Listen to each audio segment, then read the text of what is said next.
Hello, I'm Charlie from OCCA, the Oxford Centre for Christian Apologetics, and I'm here with Storm. And we're going to chat a bit today about the role of creatives in our culture. What is the purpose of art? What are artists doing? Perhaps, Storm, you could start just by introducing yourself a bit. My name is Storm. I'm a full-time spoken word poet. I'm a creative, love languages, and I'm really looking forward to this conversation. So just give us an example of a couple of the sort of things that you do. That's such a deep question. I love to do poetry. So a lot of what I do is working with clients and organisations to open their events. So usually it's how exciting can we make this opening? So they'd call me in, I'd perform the poem, but then I'd also give the creative input around the visuals, the audio and potential other elements as well. So I love my job. I can't ask for a better job if I'm being honest. That's great. Yeah. Well, if you get to do what you love, that's a real joy, isn't it? Exactly. So spoken word, yes. Obviously word has content. I mean, I know all art has content, but it's Yeah. quite a lot of deliberate kind of choices in that. What is it that kind of shapes what you decide to say and what kind of messages you're giving? Well, I think when I'm writing for a client, I'm working within their brief. I think a lot of my role is to provide the creative input as well. So I make suggestions based on their research, based on some of their stats that they have in their organisation. And I would put together something that fits within their brief, but also has some of my personality in it. When it comes to my own work, that's when I'm a lot more free because I can say what I want, essentially, and I can communicate in a way that makes a lot more sense to the context that I want to speak in. And actually that's, I imagine, something that artists have experienced throughout history. Yeah. Which is some things you're doing because you love and this is really your kind of heartbeat, and other things you're doing because you're being paid to, and that might mean sometimes areas of compromise and other times you want to say no. Yeah. I pick what I want to do. And I think I'm at the point in my career now where thankfully I've got a bit more leverage and a bit more freedom to pick the organisations that I truly value. So a lot of the organisations I usually work with are philanthropic, or they're more focused on fundraising, or they're charitable, or even like technology based. And so it's not focused on things that I don't value. I value those things. Okay, and then what about the things that you're doing more that you would say really are your work? Where does that come from? Is there a kind of mission behind it? My mission, I think, like first and foremost, is truth. I think my mission is to communicate that in the best way possible and to make sure that I'm being graceful to explain that, but also being honest in what I'm saying. So should I go through some examples of Please. some work? Yeah, so in 2018, I think it was, I wrote a poem called Men Are Trash. It was based on, I think it was probably maybe a year earlier, where there was this whole kind of trend on Twitter, which women were talking about their experiences, which were valid. Of course, they were going through difficult scenarios with men, whether it was abuse or whatever the case may be. But some of the scenarios that we're seeing, it was like, he didn't take out the laundry, men are trash. He didn't empty the bin, men are trash. And it's like, are they? Like, what does God say about this? What do you mean when you say that? How do we consider our words in the context of society, and what is the impact of that? So I tend to write things that challenge people and make them think. And that poem actually won the 2018 PIA tour. So I was very thankful about that. So I heard it. Actually, for the thing, I was on your YouTube channel, and it was the title that kind of gripped me. To what extent do you think artists are called to be provocative? I'm not trying to be provocative. It is provocative because that's what's happening in culture, but that's not my intention. I think sometimes it is important to challenge what is happening, and in that you may have to be provocative. But again, being provocative is down to the literary devices that you use. So for example, in the poem I said, but if men are trash, which was my Volta, which is the change in thought. I say men are trash essentially throughout the first 60% of the poem, and then I say, but if men are trash, then our wombs, the dumpster trucks go through them in.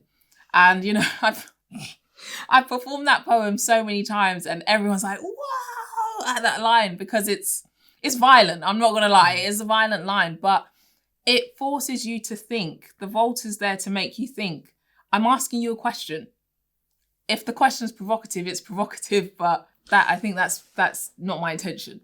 Well, that's interesting too, because there is statements which are provocative, and they're almost provocative by putting up something that perhaps people object to, or that are smack in the face of the cultural norm or cultural trends. There's also that question, the kind of the way that questions operate in terms of, so you're thinking, if men are trash, then are that kind of that way in which you twist it round a bit. Do you think that is something that you're saying, you're about truth? Is it about presenting the truth, or is it about encouraging people to find the truth, or how are you kind of pushing that truth kind of mission there? I think it's a bit of both. I don't want to tell people how to think. So whenever I'm doing my artwork or I'm writing something, it's not for me to say, think like this, think like this, think like this. What I want people to do is I want them to truly assess if what they believe is true. So I think what I believe is true. Of course, I believe that I'm well studied in my truth, and I believe that two things can be true at the same time, but I think there is a universal truth that applies, and I believe that I understand that universal truth to as much knowledge as I can say that. But my goal is to encourage people to step into my perspective of what I believe that universal truth is, whether that's about how God views man, how God views woman, how God views love and relationships, marriage, whatever the case may be. My goal is not to say, think like this, but to almost bring you into that world and say, well, the conditional clause, if, then this. And that's what I like to do. So you're coming very much from a Christian point of view when you enter into this. And so that, as you say, that shapes kind of some of the moral and ethical decisions you might make about what work you might get involved with. And I think people think often that Christians are out to brainwash them or to convince them. Right. And actually, in my experience, everybody wants you to agree with them. So most people have a to what extent then, when you are trying to put the truth out there or provoke or lead people or guide people or whatever into truth, do you see it as, you are trying to share God's truth there? Because you talked about my truth. How does that work out for you in practice? Well, I think God's truth is universal. And if God's truth is universal, then shouldn't we all hear it? Like, if God is true, if God is real, and I believe God is, and God has a moral standard, he has a beautiful way of living our lives that is fruitful and wonderful, then why would we not want to push that? So I don't really see it as like, because you mentioned about how it feels like Christians are trying to brainwash people. I think it depends on how you do it, first of all. I think everybody's trying to share something. But I think it's how you share it. And I think poetry is a beautiful way of being able to challenge people in a way that isn't with too much violence, I suppose, but has a healthy challenge to it. So, is there a particular poem that has changed your mind? Yes. It's a poem called Love by Lloyd Schwartz. And this poem, I can't lie to you, I probably read it once a week. It's basically part of my canon of poetry. It's so deep. But the first line it says, "Why live? I never really thought." So why live is somebody saying it, and then it's I never really thought. When I heard that line, it's the first line of the poem. The rest of the poem is so deep as well, but it just made me question how I'm living. Am I just kind of sailing along, or am I actually living with a purpose? And I think, well, my interpretation of the poem at the end is it's about a marriage, and as you get to the end, she ends up dying, and he says, basically, it sounds like he's committed suicide at the end of the poem to be with her. And I think it really made me deep. Like, people have so many different perspectives on life, and it made me think, how do I want to live mine? And so when I read that poem, I made some changes. That's great. And that is provocative, but in, I suppose, a really positive way. It's kind of drawing out. It's not just being controversial. It's actually, love that. Well, you're also not afraid to grapple with difficult issues. No. So you recently filmed a piece called Prochoice versus Prolife. Choose your side.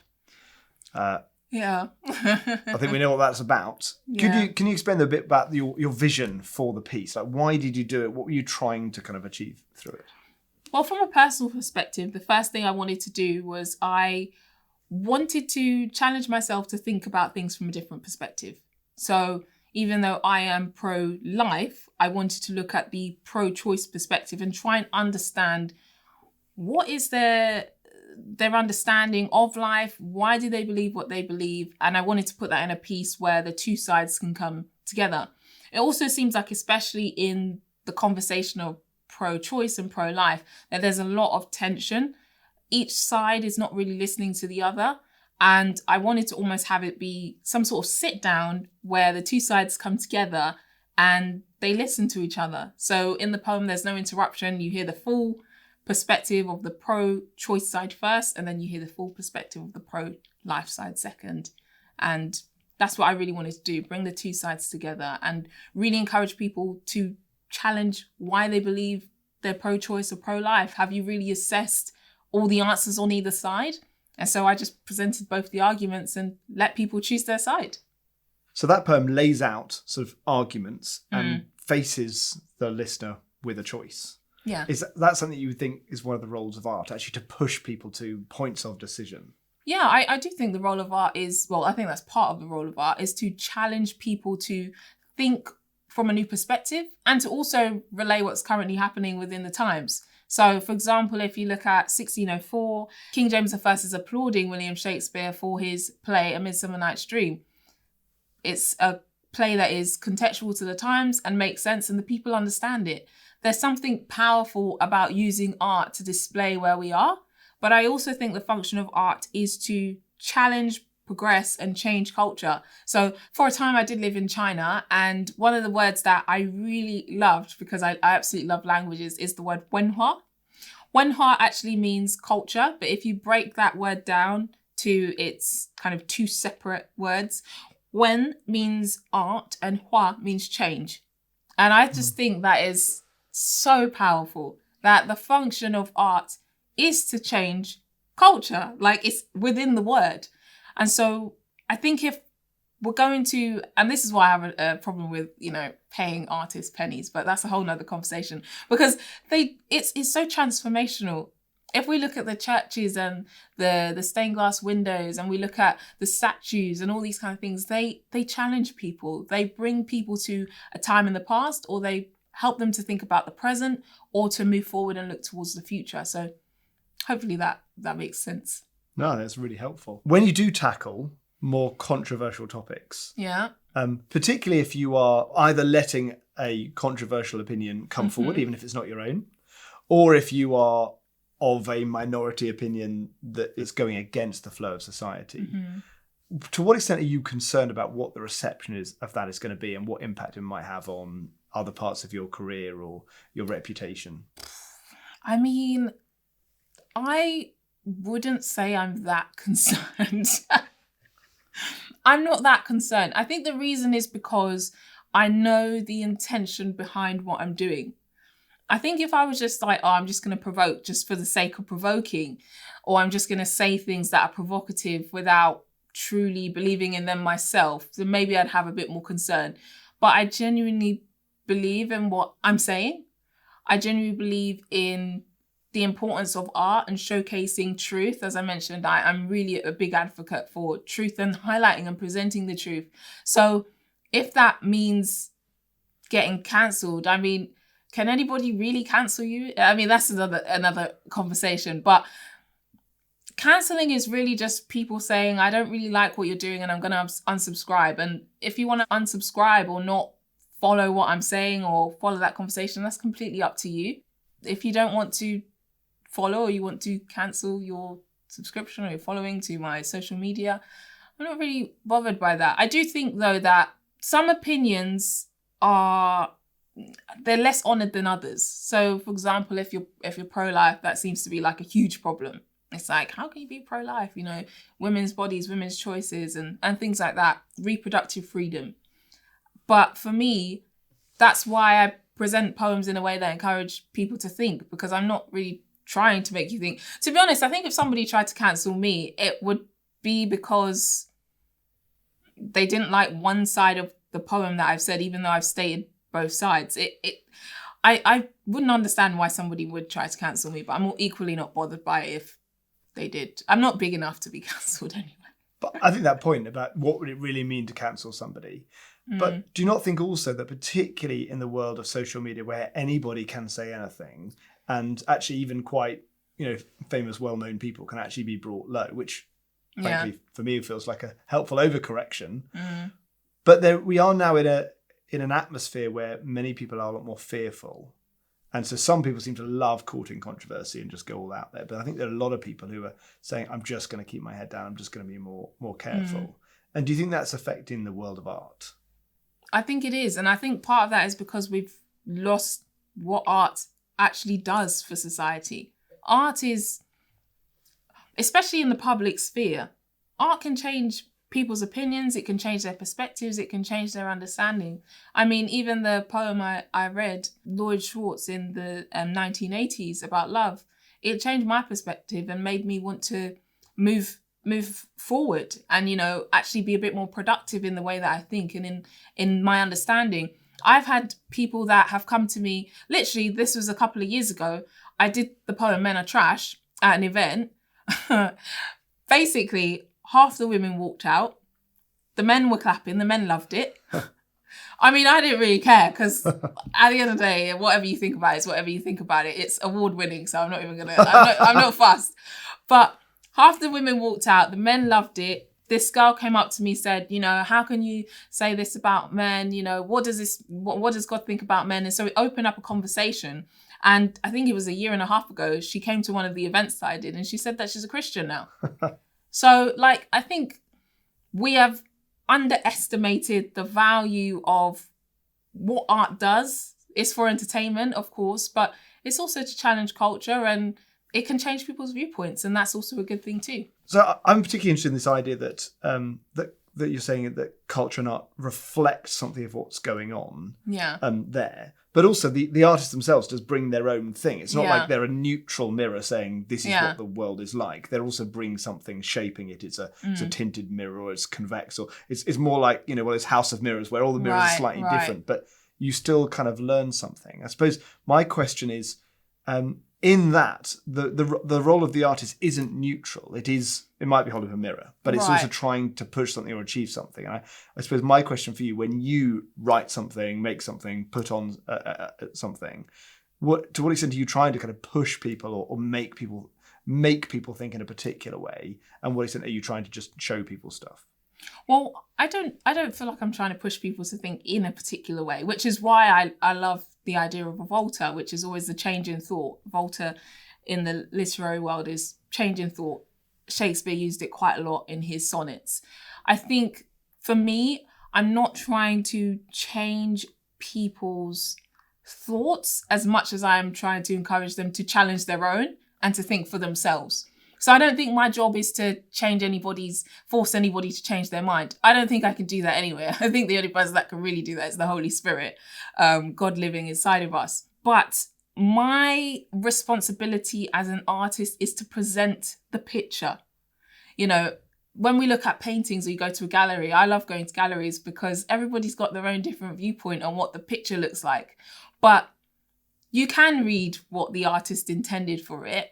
But everybody's going to have their own perception of that. And I think my role is just to present the picture. This is society as it is. Here's the change in thought. This is where I think we should be going. Or this is the direction we should be heading towards. And it's your decision to choose whether you want to head in that direction too. I also think my responsibility is to help make society better, I suppose. I don't think I can do that completely, but I think by challenging the way people think and challenging their perspectives, even if it's just changing one perspective, we incrementally get better as a society and as a whole. It challenges me though, I think that a lot of what we even do at Ocker is we present things quite kind of starkly. It feels often that art sort of comes in from the side a bit.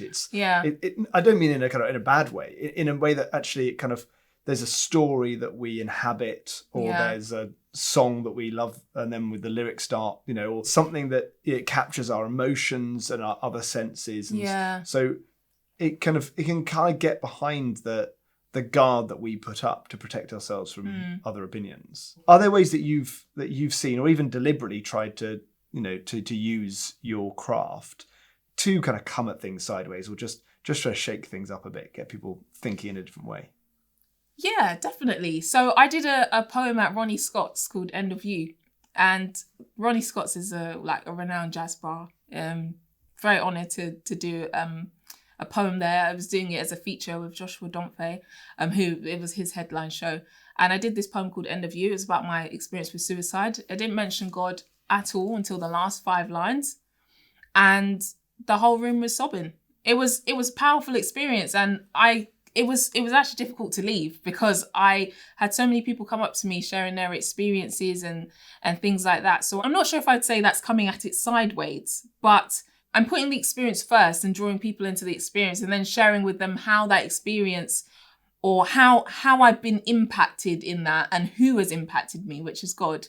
And that tends to go really well because people feel like they're not being, I suppose, like evangelized, being punched down or whatever the case may be. And it happens loads of times. I mean, even the other day I did a festival and this woman, she literally broke down, started sobbing. She said, thank you for doing those pieces. And I do what I'm called to do. I'm a vessel. Do you know what I mean? Like I've gotten to the point now where I'm like, if God wants me to say something or to do something, I'm not going to hold back because I might get cancelled, Well, somebody might be saved. Do you know what I mean? Somebody might actually, have a better life because of it. Somebody might actually be positively impacted. That's my interest. Being cancelled, what's God's going to say that to me at the gate? You were cancelled? Like, so it doesn't bother me. So what next? Like, do you have ideas about, is there a big project underway, or is there something you'd really love to kind of work towards? You're the sort of person who wants to apply themselves, so you must have some ideas. Do you want to read my mission statement? Honestly, yeah. I've got so many ideas. I want to do a few more kind of like perspective pieces where it's like one person versus the other, but not in a versus way, just in a conversational way. So I want to do like a Christian versus the atheist, where it's this conversation of a Christian kind of sharing their viewpoint, whereas the atheist doesn't really care for God or have any interest. Although even the understanding of atheism, based on the book that I read, The 7 Types of Atheism, is very interesting in that regard. There's so many things I want to write about and so many things I want to do. I want to talk about the NHS and the doctor versus the patient perspective, especially with my dad that is terminally ill with cancer. He was given a late diagnosis because they lost his papers. Wow.